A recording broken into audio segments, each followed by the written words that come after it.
Hello swaggers, welcome to the channel. As you have noticed, last week we didn't have a video. That's for reasons of personal. But I can tell you that I seriously wanted to make the video like this. And as I said before, every single one of you is awesome. So welcome, swaggers, back to the SCP files. As we have left off from SCP-610 L3, we're going to continue to SCP-610 L4 and SCP-610 L5. And as I said in the previous video, the link to this SCP and the SCP Winky are in the description below. So let's begin. SCP-610 L4. Events regarding discovery, research, and handling of SCP-610 rapidly degraded to a point where failsafe options were being considered. For over 1 hour, nothing further happened at Site A. Following the loss of the research team during the seismic events in SCP-610 L3 and subsequent contract with previously unseen SCP-610 lifeforms. With the absence of activity at Site A, a remote drone dispatch was authorized in 2 parts. The first part would drop a remote relay device at the entrance to Site A sinkhole, and the second part would dispatch a drone into the hole directly to relay its data to the remote relay for transmission back to HQ. Drones on site were powered by the solar energy, with a battery maintaining a 4-hour charge. Attached to the video log recovered from Site A sinkhole drone before its loss. Video feed activities. Research face is seen looking into camera, applying a polished cloth to lens. This explorative drone, SCP-610-1, coming online. Systems check. Video confirmed. Feed is good to relay station. We are testing rotors now and deploying if successful. The sound of a helicopter blade starts up as video feed begins to lift in the air.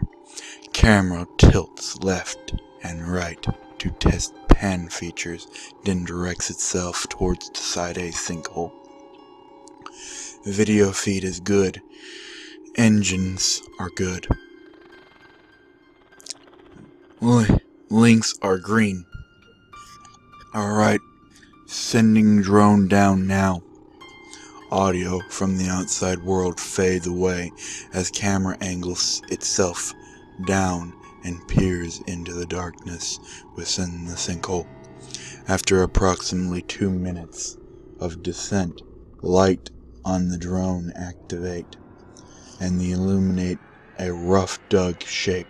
Initially, it is unclear what could have created the hole, but at a glance, it would appear the shaft was created by a single event rather than dug over time. At about 15 meters descent, there are traces of SCP-610 material attached to the dirt and stuck to the rocks. The material is dormant, but retains its texture and appearance.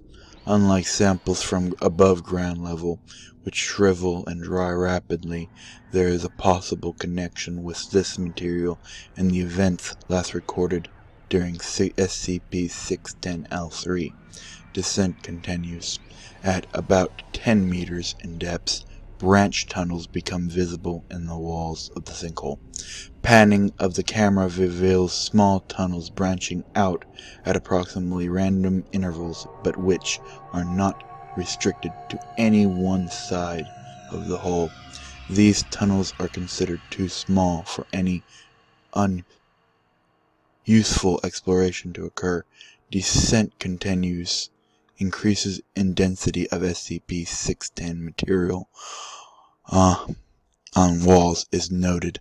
As depths increase at about 250 meters, the bottom of the sinkhole becomes visible, and the tunnel slopes sharply, suggesting unnatural formation, which was already suspected. Drone video shifts to illuminate this tunnel, and drone proceeds forward through the area. SCP-610 coasts entirety of the tunnel. Now, and care is taken to keep the drone from coming in contact with any surface. Movement is detected about 5 meters ahead. Lights on the drone are dimmed and weapons come online. The SCP-610 drone is equipped with a 5.56mm machine gun containing 50 rounds of ammo. This is meant to be used to deter wildlife away from the drone and defend against aggression when possible, rather than to dispatch a target. Although it is fully capable of handling human aggression in small groups. Camera focus turns to the moving mass of flesh ahead at about 3 meters. After focus clears, the movement appears to be coming from what appears to be a deer, uninfected, wiggling in the grips of the tendrils composed of SCP-610 material. The deer is being suspended above the ground with unclear intent.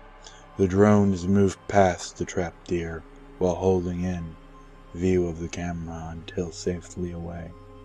Nothing occurs with the deer and the drone proceeds past undisturbed. The previously fairly level ground of the tunnel displays large humps in approximately random placement. At about 5 meters ahead of the drone, 30 meters past the encounter of the deer. Upon approach, these lumps turn out to be similar to the infected villagers who escaped from Site A into the sinkhole after destruction of Site C. The sound of rushing water is now detected, and the drone is pushed forward. At about 10 meters further into the tunnel, the sound of running water is now deafening. Drone lights reveal a running stream of water, potentially from one of the adjacent rivers in the area. A sample vial is placed in the water, allowed to collect, and then released with an active tracking beacon. Later recovery of the sample indicates no SCP-610 contamination of groundwater. The tunnel spills into two at this point. One tunnel leads around the river and seems to slope downward, while the other is directly above a light source in the ceiling. The sound one is selected to facilitate recovery of the drone. During adjustments of the drone flight path, it comes into contact with a portion of the tunnel wall coated in SCP-610, causing a deep gash from the propeller of the drone, which is already healed over when the camera focuses on the impact point. The drone proceeds upwards about 300 meters upward level, taking approximately 45 minutes, results in the drone emerging into a widely selection of mountain, where it is directed to stay low. Camera panning of the area reveals that what may have once been a village, long since abandoned. The precise location is unclear, but is assumed to be in the vicinity of Site B, judging from the estimates traveled by the drone. The buildings here are coated in deceased layers of SCP-610. These buildings appear to be constructed directly from the tissue substance. After a courtesy scan of Site B, it is determined there is no life here, either natural or SCP-610 related. So the drone is directed back into the tunnel, as the winds around the area make the aerial recovery impossible. Upon descent into the tunnel, a deep, roaring sound fills the audio and video feed, and the video feed becomes choppy, as something blocks the signal.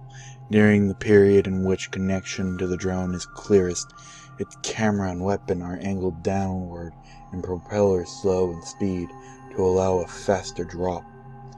Video feed becomes entirely clear for the final 2 minutes before feed is lost. Rushing up towards the drone from the area below is what appears to be a large human face, stretched to 20 times its proportions, with no features save those created by the SCP-610 material. There are eye sockets but no eyes, a mouth but no teeth. The drone fires upon this rushing mass of SCP-610, but the bullets do not deter it. Impact points remaining visible for several seconds before closing over themselves. There is no room in the tunnel for the drone to take evasive action, and it's swallowed by the mass. SCP-610 RSCP-610 is considered lost until 3 hours later, when feed inexplicably returns. Video feed from the drone appears to show a series of structures illuminated by one of the 2 lights on the drone. The camera pans around without instructions from the remote relays or HQ, capturing a vast number of shambling entities within the area. SCP-610 material moves over the lens of the drone, and feed is permanently severed. Man exploration was approved, results in the document SCP-610-L5. SCP-610-L5. Approval from Central HQ was granted for man assault. Excursion into the tunnels beneath Site A to try and ascertain the exact extent of SCP-610 infection. The destruction of Site A and Site C have established SCP-610 can be contained and destroyed, making the source of the infection top priority. The initial descent into the tunnels consists of 5 teams, 2 research and 3 assault, along with enough equipment to establish an underground base of operations. Descent into the tunnels was established by using pulley systems and lift to move equipment. Assault teams were the first to descend, armed with flame units to clean SCP-610 out of the area. All teams were able to descend without incident, and flame units took point, providing an undisturbed journey towards the water source, where the SCP-610 drone was lost. Base camp for underground SCP-610 operation resides at the bottom of a 3-way junction. 4 if the water flow is included. The first pathway, that is that which led from Site A to Caravan HQ. The second is the path to the ruined village residing in the mountains above, where SCP-610 was destroyed by a large unknown SCP-610 entity. The third pathway heads west and seems to follow the flow of the water for an unknown distance. The cavern area here is quite large and is supported by a number of rock formations that are coated with decayed SCP-610 material. The state of this material suggests great age and appears to reinforce the structure supports. Whether or not this is intentional or coincidental is unknown. The two research teams split activities between building Caravan HQ, Cavern HQ, and collecting samples of SCP-610 in various states. No contagious material were detected within this area, and the creatures recorded by unmanned drones did not appear at any point to the cavern staff. Of the 4 research teams, 3 were ordered to proceed down the unexplored pathway, while an area drone was propelled for a second recon of the vertical shaft. SCP-610 infection did not appear in the third pathway, approximately 3 kilometers, and serious infection did not appear until 16 kilometers in.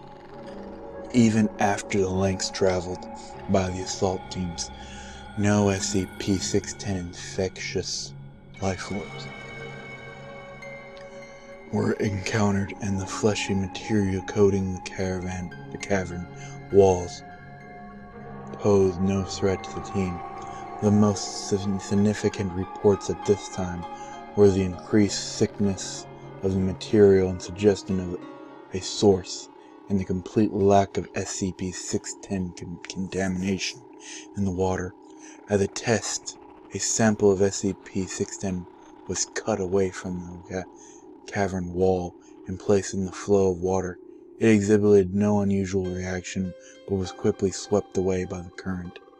At 20 kilometers in, the leader of the assault team requested a transport buggy. He dispatched to them. One was available at the above-ground HQ. However, it would take time to move it to Cavern HQ and then remote dive into the teams. Rations provided to the assault teams were sufficient, so a camp was established while the buggy was moved and readied. During this time, an aerial drone was also sent to explore the vertical shaft. The results of this exploration were placed on hold with the aerial of the buggy at Cavern HQ and was ultimately concluded in document data expunged. The buggy was navigated to the assault team encampment with no event en route. However, upon arrival, the preparation to continue the exploration. The assault teams came under attack by a number of large SCP-610 infected life forms that emerged from the area ahead of them. Video recovered from the assault team cameras showed them caught off guard as SCP-610 infected made no sound and were undetectable.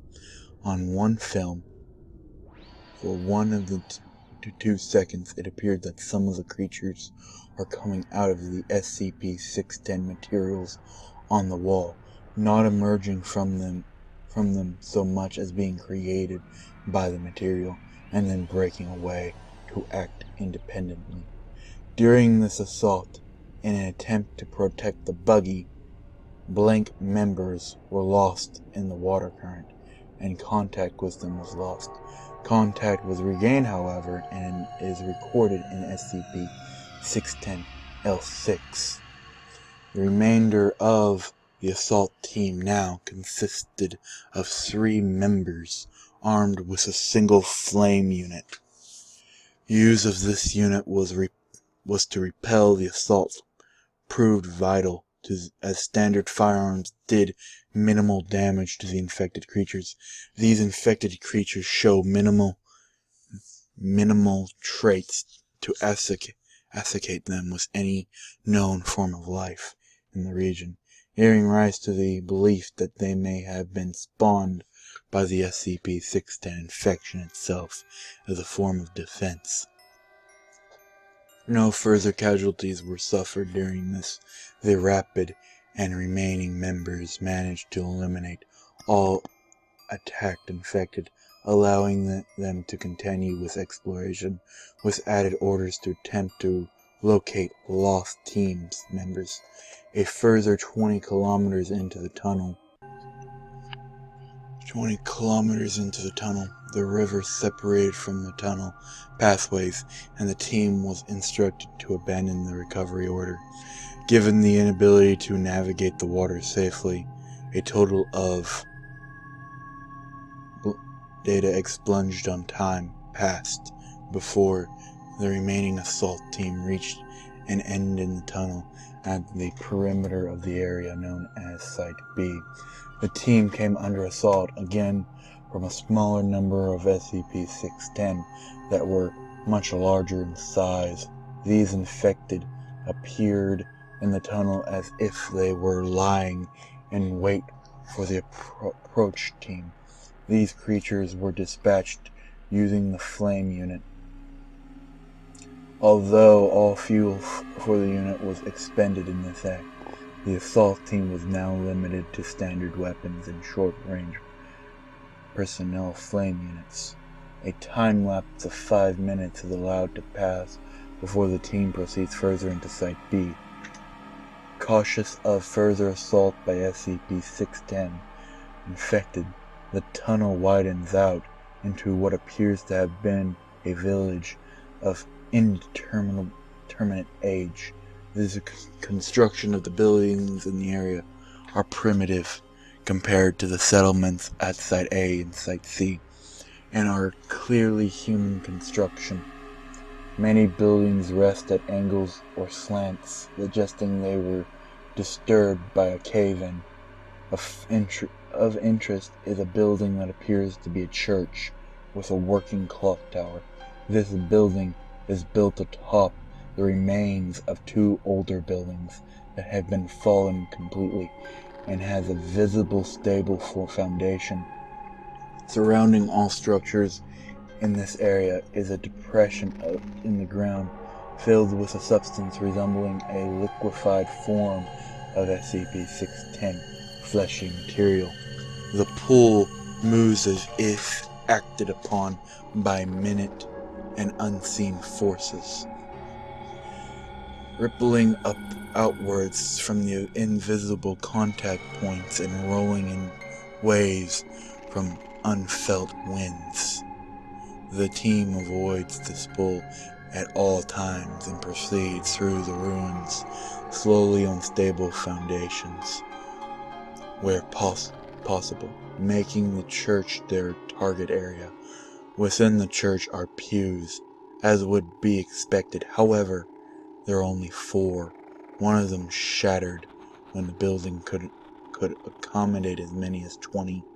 The 3 intact pews are arranged in a 2-1 formation facing a pulpit. There is no traces of dust on any surface. The entire area appears to be immaculately clean. Given the location and believed age behind the pulpit, and it is a hole in the floor exposing an area of SCP-610 pool beneath the building.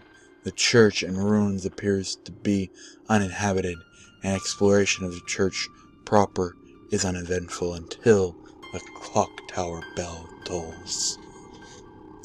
This tolling triggers a shudder in the building, followed by human screams from the ceiling. Lights shone upon the ceiling reveal a large mass of SCP-610, from which descends a series of 6 wooden circles. Strapped to each circle is a living human, coated entirely from neck to toe in SCP-610. but having an exposed head which appears uninfected. These human captives scream as the bell continues to toll and the circles move to the ground. The team begins to move toward one to investigate, when an unknown creature cries from outside the building, prompting them to take cover in the shadows. Near the pulpit, light sources are extinguished, pitching the entire area into darkness. Night vision is left off to avoid revealing the team's location. Sounds continue to emit from the outside of the church.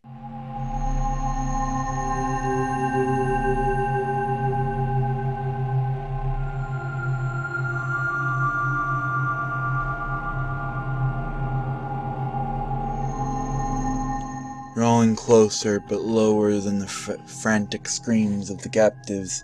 At least one noticed the team, as the captive humans often call out to be saved from the entrance to the church. A candle lights on the side of the doorway, then one on the other side. A figure is seen holding a small torch and moving back and forth between a series of candles. A light to light the doorway. The flames is then applied to the rope, coded in SCP-610, which quickly ignites and spreads to a particular chandelier system at the church entrance. The light from this system illuminates most of the crosses, but does not reach the team's hiding places. These captives who appear in the light do not show standard signs of beige color, SCP-610 infection, but instead they are wrapped in a red variant of it, which shows signs of constant motion rippling across items in waves. From outside the church, a flood of SCP-610 infected shamble quickly into the area, ignoring the man who lit the candles and stands in the middle of the room. They proceed to the captives on the wooden circles and begin to pull at the red SCP-610 mass, resulting in further screams and cries. From what can be gathered from the return video feed, the red SCP-610 seems to be connected to the captives and is using them as a source of sustenance that is then used to grow and feed the normal SCP-610 infected. Overly zealous infected tear at the red mass too hard, which results in pulling skin and tissue from the human captives beneath. This exposed area is quickly covered over by the red mass, which then grows in size. Feeding like this continues for approximately 6 minutes, at which time the candle-bearing figure sounds a gong, and all infected entities move to the pew. There are several more creatures than seats, but none move past the front pew. The figure who sounded the gong does not move, spontaneously collapsing as if made from hollow clay. From the pulpit area, activity is noticed as a pillar of SCP-610 flesh rises through the hole and extends, directing itself towards the gathered creatures. No sound is heard and no motion is recorded once the pillar stops moving. This silent period persists for 10 minutes, without even the human captives making a sound. Having fallen silent at an unknown point, the pillar of SCP-610 retracts back into the hole. It emerged from without any warning, prompting the departure of the infected from the building.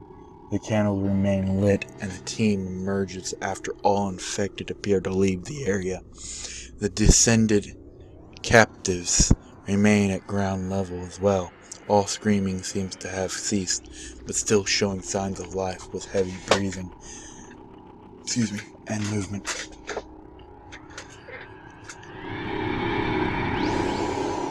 Upon departure, From the church, camera feed from all three members become erratic. Camera 1 ceases transmitting completely. Camera 2 shoots straight up into the air for several meters, and Camera 3 captures the member of Camera 2 being flung by a tendril that emerges out of the ground itself, swinging them out of sight into a other side of the ruins. Camera 1 feed is restored and displays Camera 3 owners running briefly in the direction of the lost team member, only to turn and run back to SCP-610. Infected pour from between buildings. Combat ensues between the two members and the onrushing infected using assault rifles. The personal flame units successfully driving back enough of the horde to make an escape towards the buggy. Passing a building, Camera 1's owner is ambushed by a figure resembling the figure who was in the church lighting candles, wielding a large crop scythe. Camera 3 owner continues without pause towards the buggy location. However, the buggy is found half absorbed by the SCP-610 mass covering the floor. While turning to find another way to escape, Camera 3 owner turns to find the same figure with a scythe approaching, weapon raised. 2 shots are fired and the camera feed ends. 5 hours later, while final decisions were underway to decide how to contain or eradicate SCP-610's threat, time-delayed video feed from the lost team member who fell into the underground river currents was established and has been filled in SCP-610-L6. SCP-610-L6 is unknown due to the fact that no one has put the data there. I hope y'all enjoyed this video and the previous videos, and may the creepiness continue for the next SCP files.